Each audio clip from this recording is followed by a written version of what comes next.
Kabila a préparé un message basassé babimi, c'est-à-dire azo abimisaki bateau bakima pour basassé ne bakota bawanolo baki basassé bakomoma bakongolais donc a préparé presse na bino ba faux journaliste pour bayebisa bino ki basassé bazoya.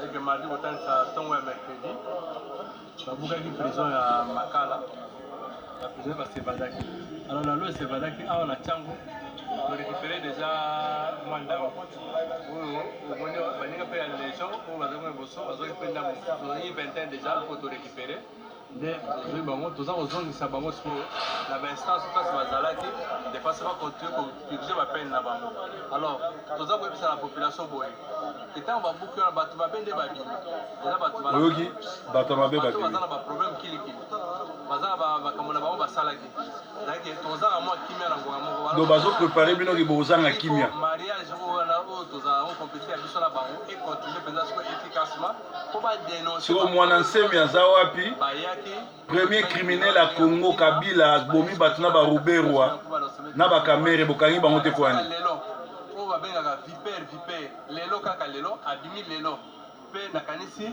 balakisi yo victime na ye ya lelo kaka auti prison asevade mpe aye abeti mutu abotole moto avimbisi elongi nakanisi mutu wana bakopresente de moment à l'autre Kabila ye moko criminel rwandais aza na 18 millions de morts na mokongo na ye ruberwa kamere même pas 2 heures de temps kanyama bato wana nyonso tuna babisengemani bokangi bango te pwani il faut azonga mpo na rééducation na ye message okolasa ya population ezali kaka ke bazala vraiment vigilant population motu tu akimi na prison boyede azonga na village bopesa na public te na leta te azalaki na prison abimi me tobinde abimaki te tokoya tozwi ye tomemi ye lisusu tozongisi ye na place oyo esenge baréédike numero ya telefone bayebi oyo tozanga te kopesa yango chaque fois 085 138 61 89 numero wana eza opérationnel benga yango a tout moment okozwa biso mpe tokoréagir na demande oyo osali biso so opesi biso information toya tozwa motu wana tokenda belika mosi mpe ezali obenga oyebisi biso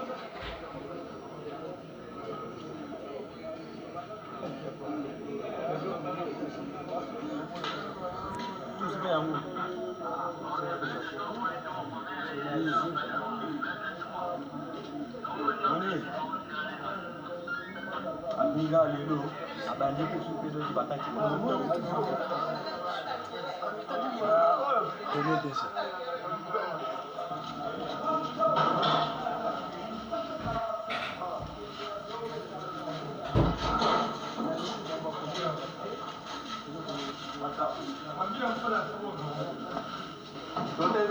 tozalaki atopinde akoti prison tala adimi lelo victime ne mpe azali awa eza victime na ye abeti ye mpenza awa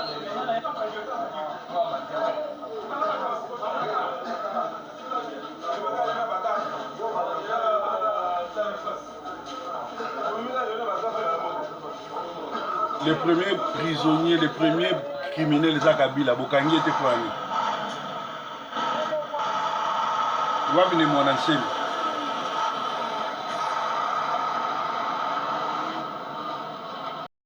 kolala kolamukeza bitidi te toza bongo na ntongo ya lelo vendredi liboso na baetando na biso ekozala portable ekozala laptop computer oza bongo na Sentinelle TV émission bolandaka chaque jour avec Proverbe 30-30 petit déjeuner.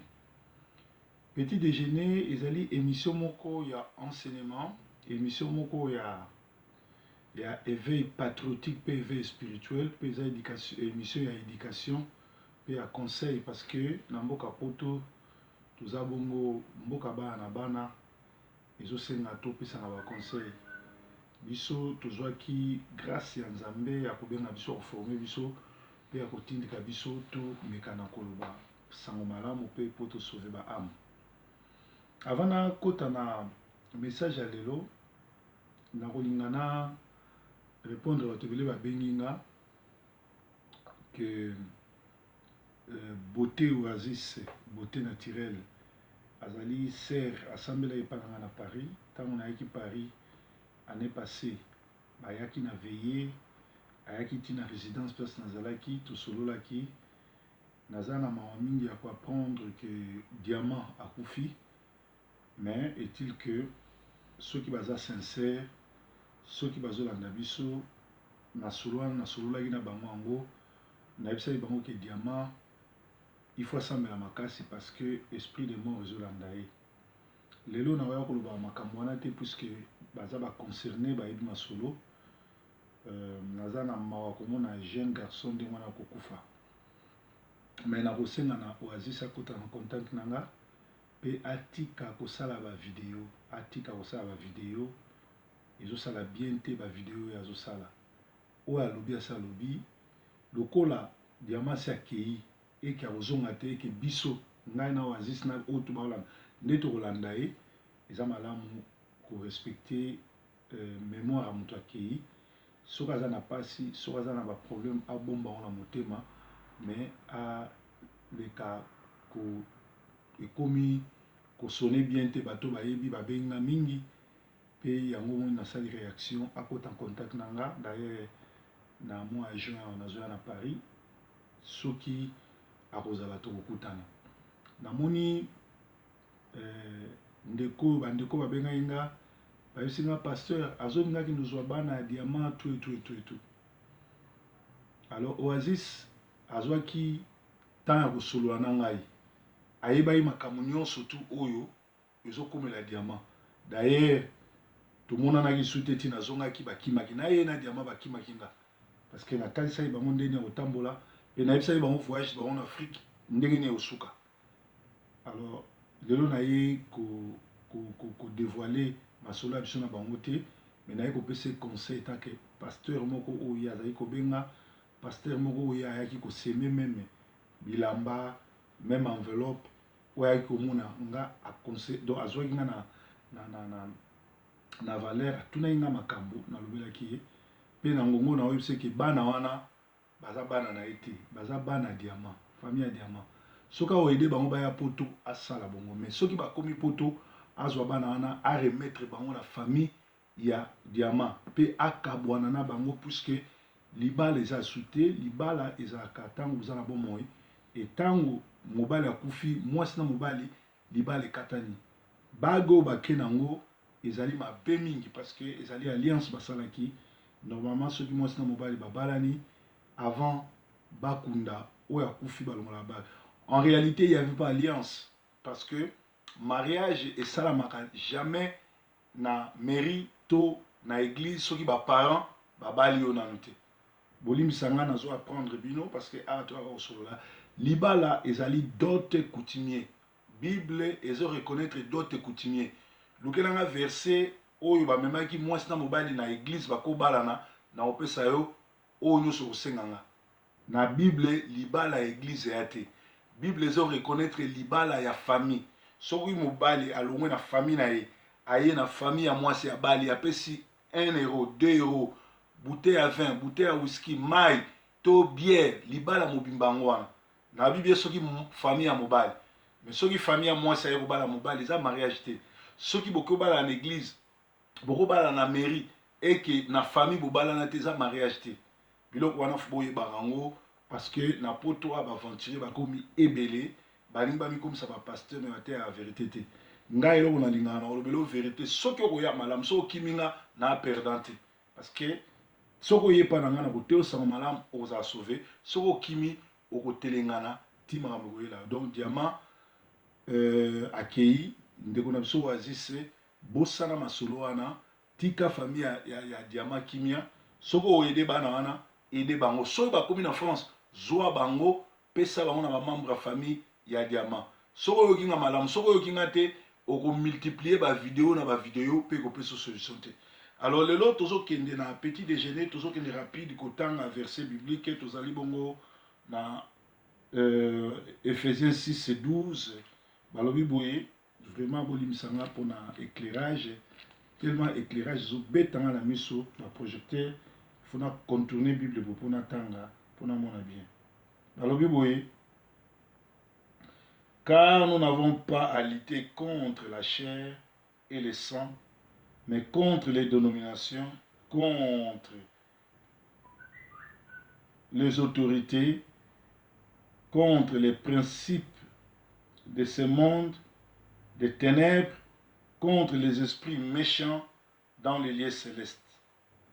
C'est pourquoi prenez toutes les armes de Dieu afin de pouvoir résister dans les mauvais jours et tenir ferme. Bible les sabiso tozo litete contre batu, tozo litete contre tozo lutter contre la principauté, contre l'autorité, contre les démons. C'est-à-dire, il y a puissance de l'autorité. Tant qu'on a autorité, autorité a été bandée dans le président de la République, et comme premier ministre, il y a des députés, il y a des députés, tozali bongo na province Kabwani, nyonso wana conseil législatif, eza na kati wana donc ezali groupe moko ya batu oyo baza na pouvoir ya mboka bazo diriger. Sorry. Soko limozwa attestation de naissance, président de la République mutarope soa te. Maire ya ville oyo zali mutarope soa. Soki obundisi arope soa te. Soko limozwa passeport, président de la République mutarope soa te. Ministère ya intérieur muto sala passeport. C'est-à-dire ezali autorité moko établie oyo ba travailler ensemble. Diable peut aza ndengwana. Diable aza na puissance moko ya monene oyo, et bien sûr eleki ya nzambe te, mais aza na puissance moko ya destruction massive. Boyokaka ba arme à destruction massive. Mikolo oyo guerre ya ba juif, ba russe na ba juif na ba américain ezo ba mingi na Syrie. Donc baza na ba arme pe bozo mona ndenge Corée du Sud na Corée du Nord bazo exposer ba arme ya destruction massive.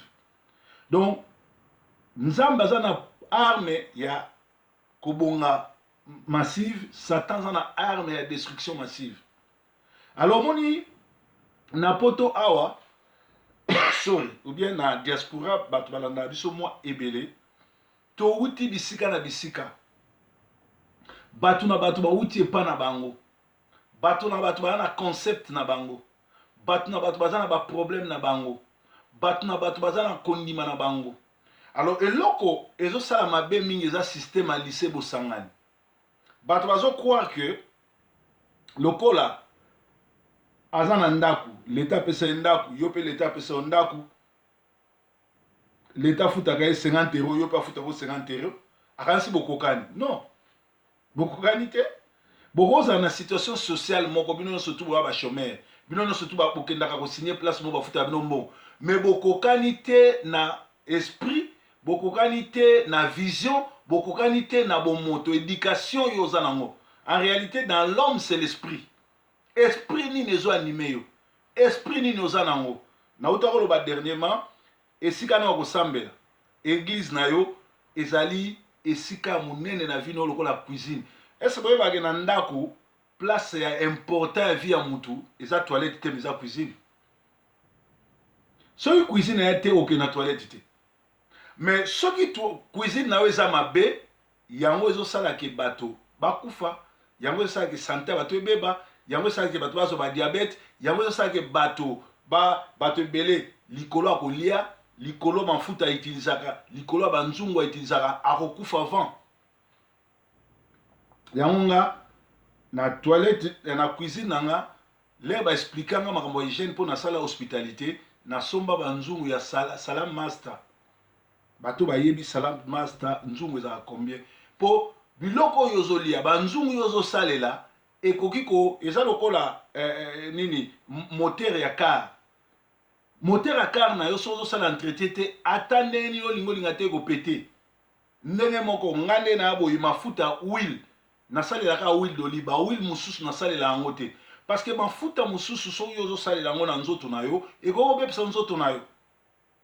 sukali soko kokisi 50 ans koutilize so sukali mingi te tiaka lutu moko ou bien salelaka miel moke ou bien mela kofe café na yo sans sukali soki yo kokisi 50 ans olandi elengi ya sucre olandi elengi ya kolia mingi okozwa diabete soko okokisi 50 ans à partir ya 20 heures olie te okati kolia oza lokoso ya kolia okokóma na obésité nga nde nabona mipesa discipline eza rare après 20 heures nalia fufu so omoni nga na 20 heures nalie fufu c'est que nautaki gêne nabosani journée mobimba naye kose souvenir ke funa lia na le ou bien mikolo mosusu nalaka nazotravaille nabosani ke bato bavandaka pembe nanga bayebi nakozala na nga na gêne te mais tellement naza occupé nabosani ke funa lia omona parfois naye kosutuka bato komi 22 heures lokola banda toko naliaki te ifuna lia bato bavandi pembe nanga bayebi c'est-à-dire na ba âge moko boye il faut mipesa ba discipline moko boye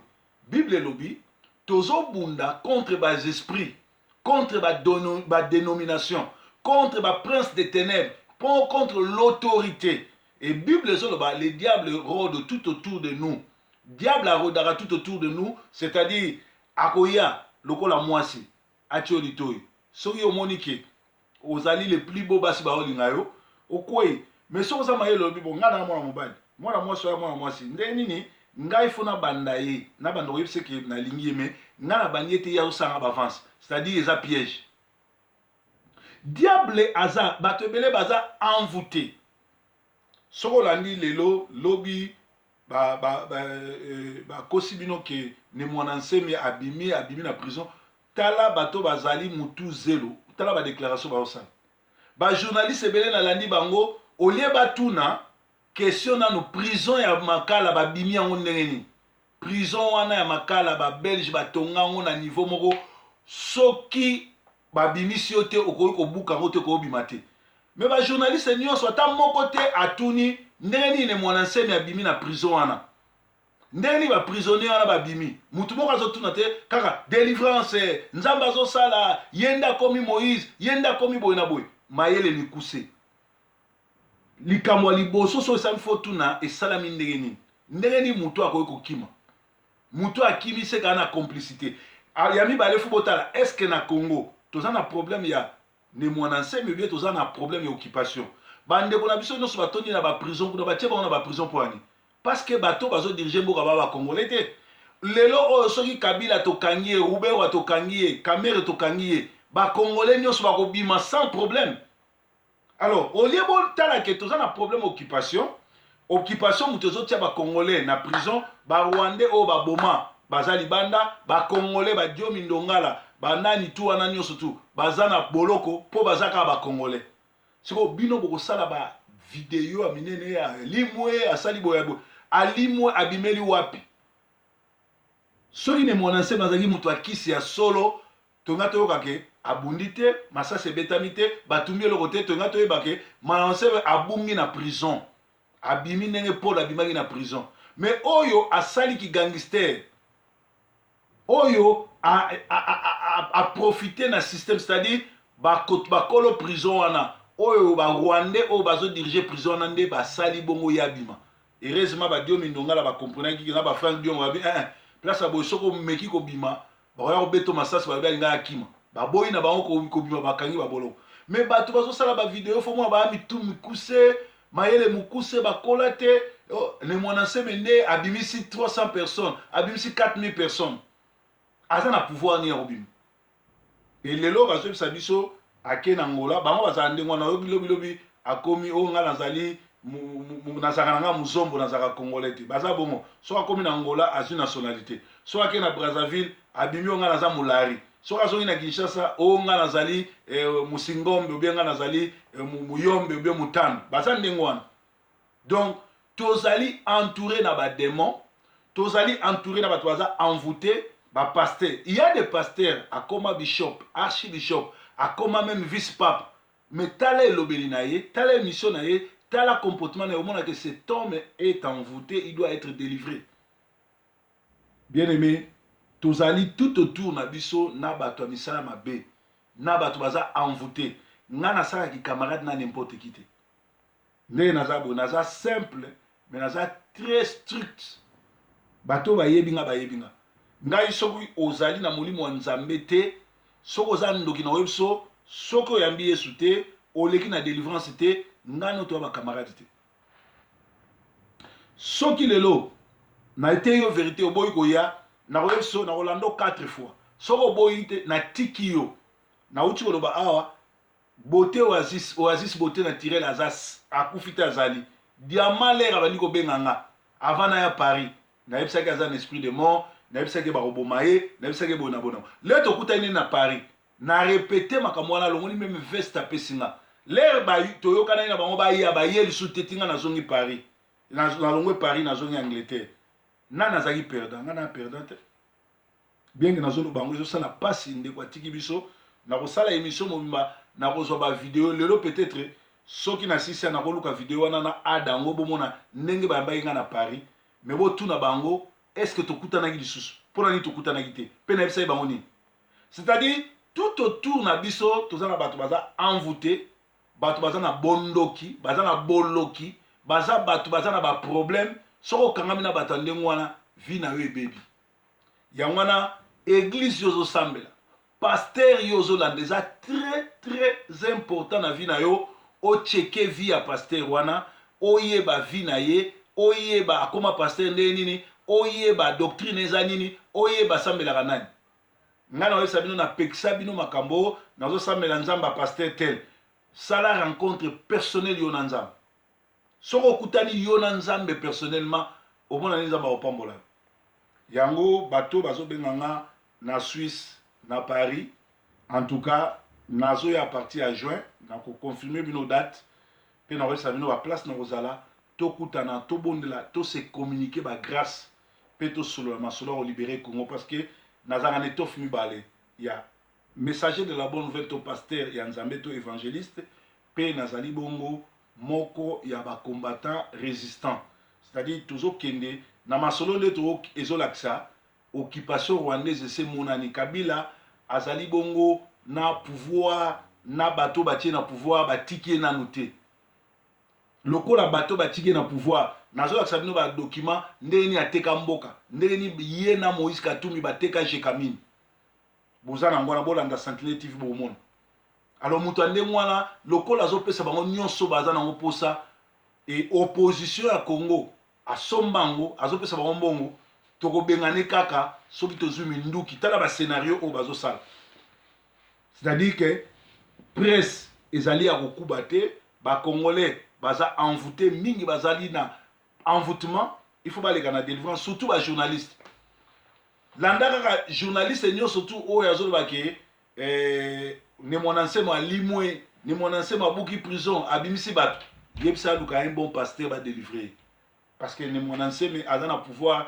ya kolimwa te ne mwana nsemo aza na pouvoir kobeta banzikani bato bakufa te ne mwana nsemo aprofite na système ya Kabila batravaille bongo mpo abima parce que souci na bango eza nini babomaka opposition bakelke leader opposition mpe bakotisa bacriminel oyo baza deja na Congo babanda koboma na Kinshasa mpo lobi balobake bato oyo bakimaki na prison nde bato bazoboma Kabila aza spécialiste ya badédoublement ndenge adédoublaki Kamwina Sampu ndenge sikoyo azodédouble basoda mbemba basoda bato wana nyonso tu oyo babimi na prison bango peut-être baza na bacriminel te bakoboma te mais ye abanoboma na sous couvert ya bato wana sikoyo il faut ozala na molimo wa nzambe mpo comprendre bien il faut ozala mayele mpo comprendre alors bazoba komona bango kawa abuki prison abimi akimi ne mwana nse biso azalaki un vrai leader lere abimi na prison fo asala meeting ayebisa bato place ye azali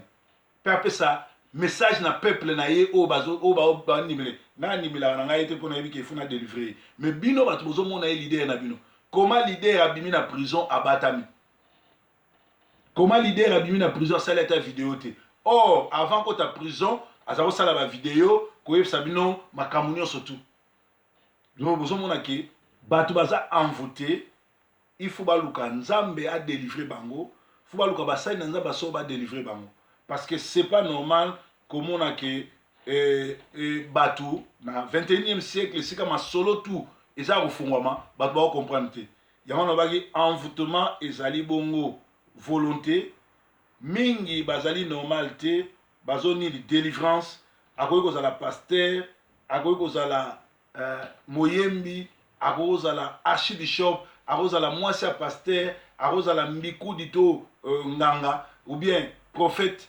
azoluka délivrance tala lelo oyo kindoki na bonganga walesa emonani mokili mobimba me bapublicité na Canada bazozela walesa akinosambela mpona bango donc soki bozozela walesa akotisa bino na kindoki atravaille bino aloka bino eza malamu mais soki bozozela lokola pasteur ce n'est pas un pasteur donc lelo ezalaki beaucoup plus koyebisa bino ki bato ebele baza envoûté na vie na yo luka kobima na monde to na groupe ya bato baza envoûté na vie na yo luka ozala na un ami oyo azali na raisonnement malamu to aza rempli na puissance ya Saint-Esprit et ozala malamu parce que koloka to envoûtement ezali volonté mais mingi baza envoûté alors na bandeko bazolanda biso merci na bapel na bino merci na soutien bo continue kolanda Sentinelle TV bozomona différence betu yebau différence yena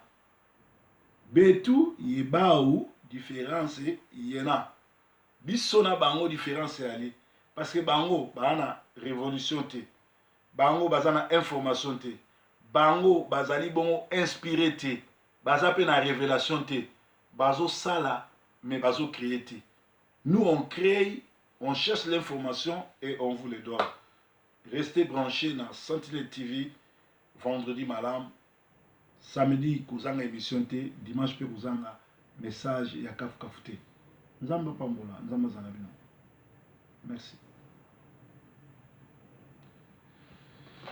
yamba katelo na ngai mpona bika Yesu talatina nalingi yo nalanda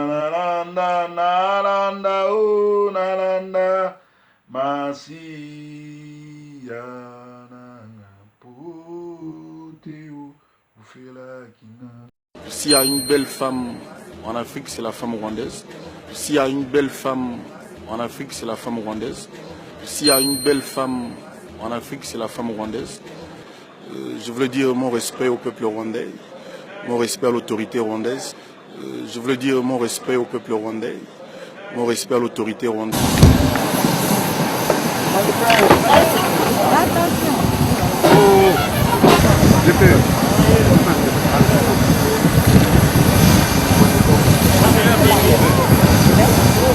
Après avoir quitté ses fonctions officielles, on le retrouve au cœur d'un drame survenu il y a bientôt 20 ans. L'attentat contre l'avion du président du Rwanda. L'événement déclencheur du génocide. Paul Baril, bonjour. Bonjour.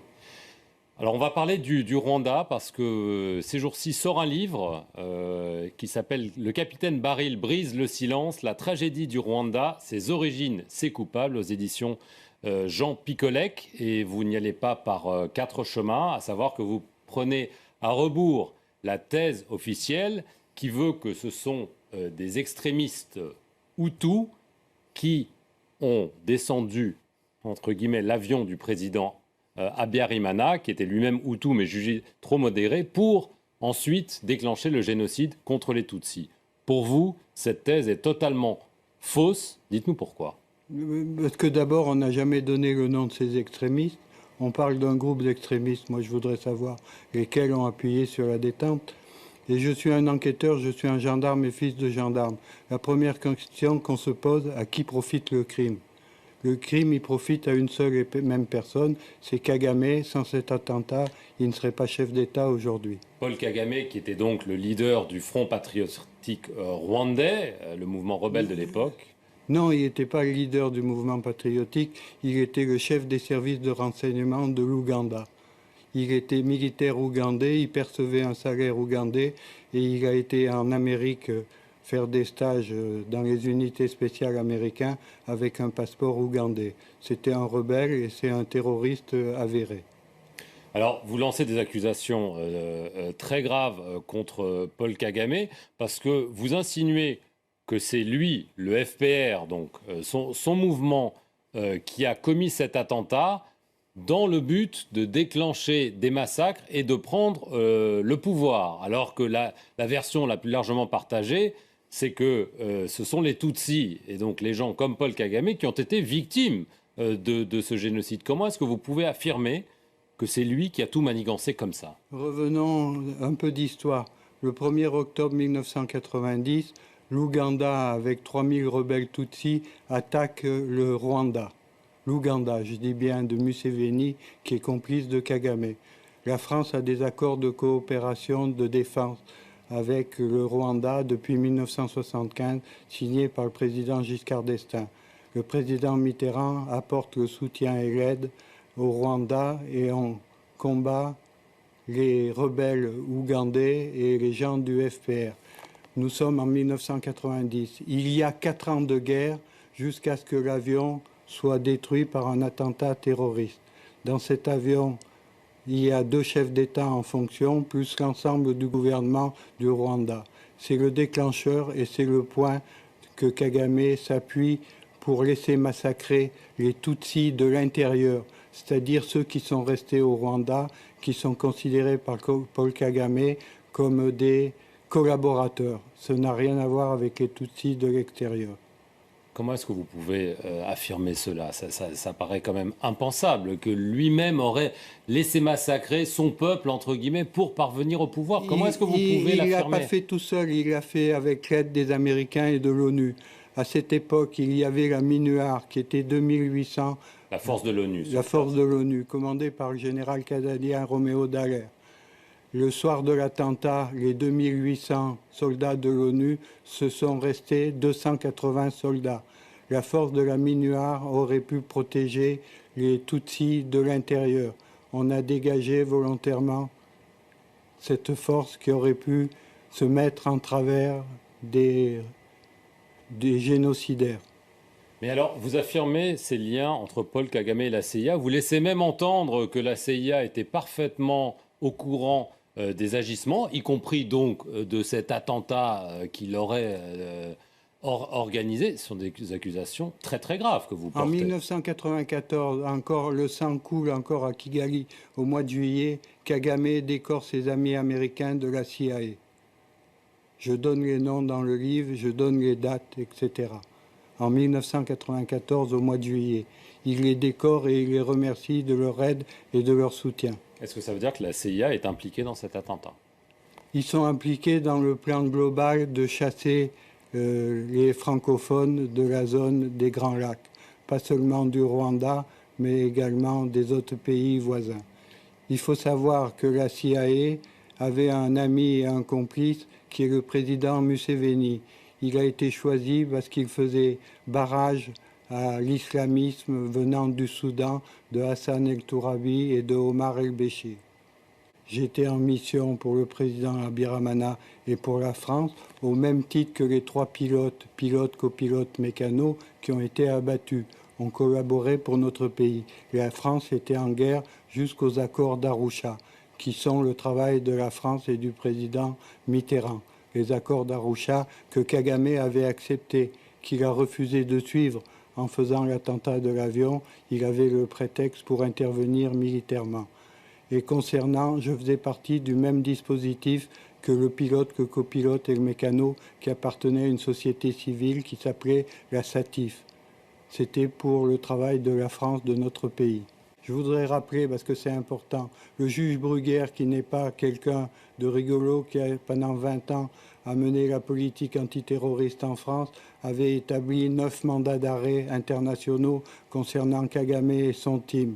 Je vous rappellerai que le juge espagnol Meirelles, sur l'assassinat d'Espagnols, l'Espagne n'a rien à voir, il n'y a pas eu de militaire au Rwanda, a établi 40 mandats d'arrêt internationaux. Quand on superpose ces 2 listes, il y a 5 noms qui ressortent, l'état-major de Kagame et Kagame lui-même. Je suis le dernier survivant de l'équipe qui accuse Paul Kagame. Et Paul Kagame, je l'ai connu, on a mangé ensemble et il me demandait une télécommande. Vous le racontez d'ailleurs. Il me demandait une télécommande à distance pour assassiner le président Abiramana. Et je voudrais vous faire remarquer une chose. Pourquoi je suis au centre de ce dossier? Parce que je suis le seul à avoir poussé la justice à ouvrir une information. C'est moi qui ai fait déposer les plaintes. Sans le capitaine Baril, aujourd'hui, il n'y aurait pas de dossier ouvert.